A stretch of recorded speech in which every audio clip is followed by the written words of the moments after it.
तो अपनी पूरी सेना तो लाए नहीं होंगे, कुछ तो अपने राज्य में भी छोड़ के आए होंगे कि नहीं आए होंगे।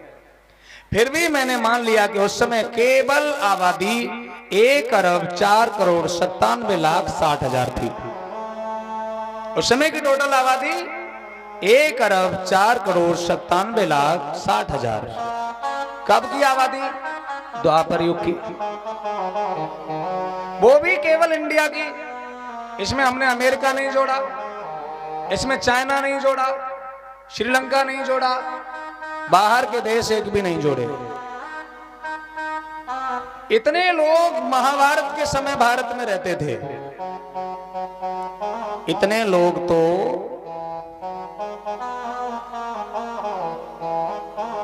आज कितने लोग हैं? इतने लोग हैं ना। आज से ज्यादा आबादी महाभारत के समय में दिखाई जा रही है, 125 करोड़। और महाभारत की आबादी, उस समय के लोगों की आबादी भी आज से ज्यादा दिखाई जा रही है। अब आप सोचिए, ये तो था महाभारत का इतिहास, लेकिन अब आइए असली इतिहास। ईसा के 10,000 साल पहले पूरी दुनिया की आबादी कितनी थी? केवल 10 लाख। मतलब आज से 12,000 साल पहले पूरे संसार की आबादी थी 10 लाख। दुनिया में केवल 10 लाख लोग थे। ये आबादी 11 जुलाई 1987 को जब इसका काउंट हुआ तो ये आबादी 5 अरब पूरी दुनिया में पहुंच गई। 10 लाख से बढ़कर 5 अरब। और इसीलिए 11 जुलाई को आज भी जनसंख्या दिवस मनाया जाता है।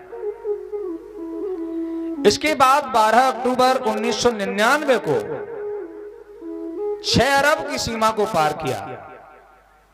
और इसके बाद 2023 में संयुक्त राष्ट्र जनसंख्या कोष के अनुसार पूरी दुनिया की आबादी 8 अरब को पार कर गई। इसके बाद 2025 में अप्रैल में यह आबादी जब काउंट हुई तो 8.2 अरब हो चुकी है। अर्थात 8 अरब 20 करोड़ लोग पूरी दुनिया में रहते हैं। जब आबादी 12,000 साल पहले केवल 10 लाख थी तो आज हुई 8 अरब 20 करोड़। और जब महाभारत में आबादी आज से लगभग 7,000 साल पहले 1,04,97,60,60 का हमने रेशियो लगाया तो आज आबादी कितनी होनी चाहिए थी? आज भारत की आबादी होनी चाहिए थी 86,08,320 करोड़।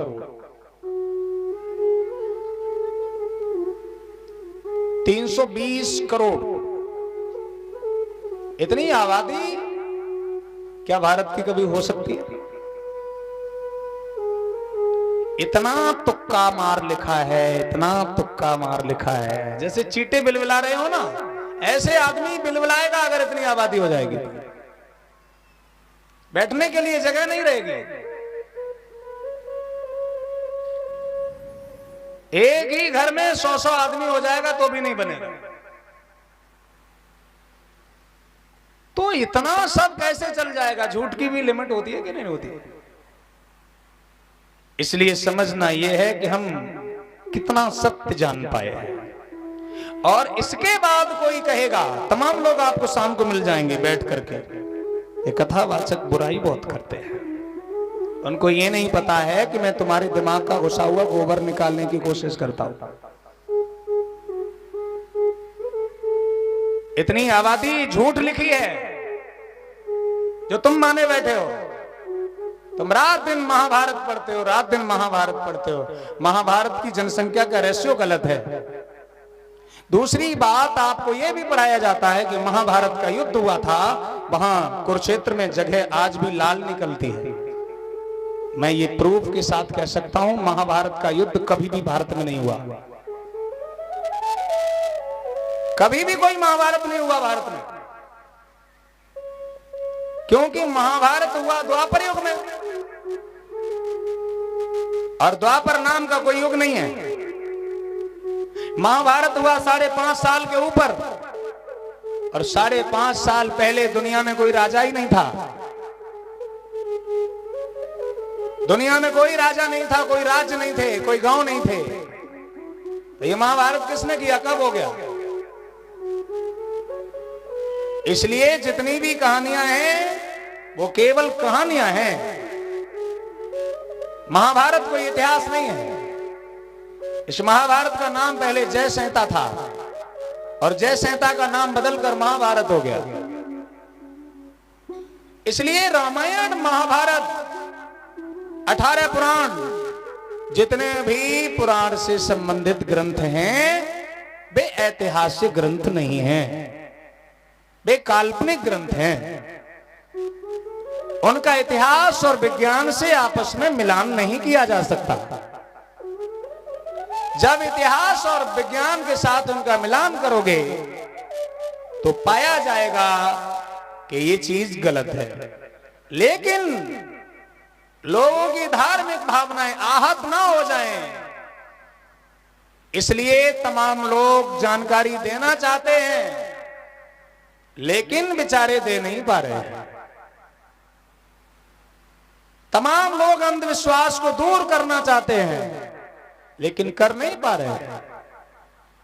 जबकि इसे धार्मिक भावना से नहीं जोड़ना चाहिए। जो बात कल्पना से भरी हुई है उस बात को कोई जानकारी देना चाहता है तो स्वीकार करना चाहिए। ये बात तो तब आपकी धार्मिक भावनाएं आहत करेगी जब कोई आदमी अपने मन से कहे।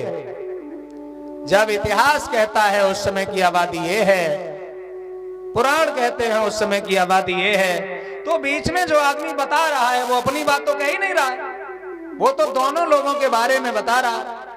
इतिहास में ये लिखा है और महाभारत में ये लिखा है, तो भैया काहे को मिर्ची लगनी चाहिए?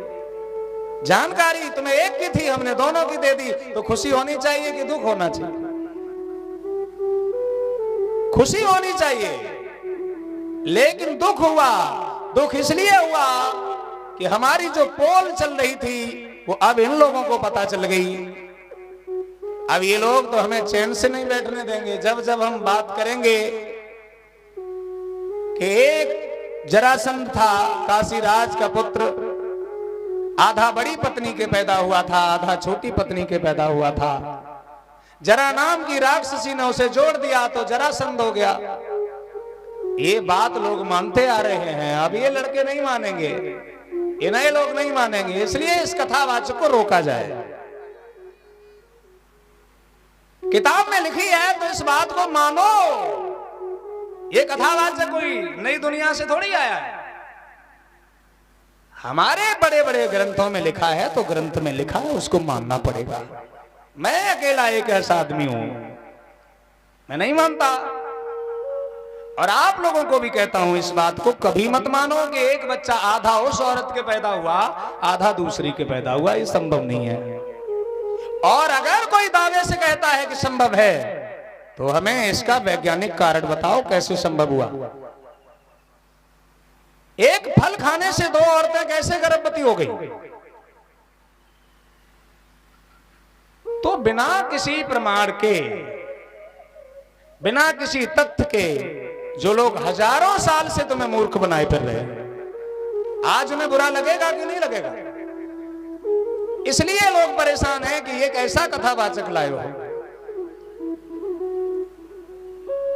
झूठ की भी एक लिमिट होती है और अनलिमिटेड झूठ नहीं चलता। अब चलेगा तो अब ये नई पीढ़ी हमारी बात को समझ रही है, नए बच्चे हमारी बात को समझ रहे हैं, ये कभी नहीं मानेंगे। ये आपने माना होगा, आपने इसलिए माना होगा क्योंकि उस समय लोग कम पढ़े लिखे थे, उस समय विज्ञान इतना नहीं था, उस समय इतिहास की कम जानकारी थी।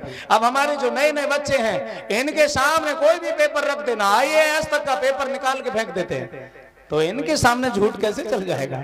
प्रेम से बोलिए भगवान बुद्ध की। इसलिए झूठ उन लोगों के सामने चलता रहा जो पढ़े लिखे नहीं थे। आज हम लोगों ने सबसे ज्यादा खर्चा अपने बच्चों को पढ़ाने पे किया है। अपनी शौक मौज कम कर रहे हैं, भूखे रहना पड़े, कपड़े फटे पहनने पड़े, लेकिन बच्चों को इसीलिए पढ़ा रहे हैं कि इस देश का विकास हो और देश अंधविश्वास से मुक्त हो जाए। भारत का संविधान ये कभी नहीं चाहता कि देश में अंधभक्ति बनी रहे। संविधान चाहता है कि देश में विज्ञानवाद आए। इसीलिए संविधान के अंदर एक आर्टिकल बनाया गया, आर्टिकल 51A, जो अंधविश्वास को खत्म करने के लिए और विज्ञान को आगे बढ़ाने के लिए ही बनाया गया। प्रेम से बोलिए भगवान बुद्ध की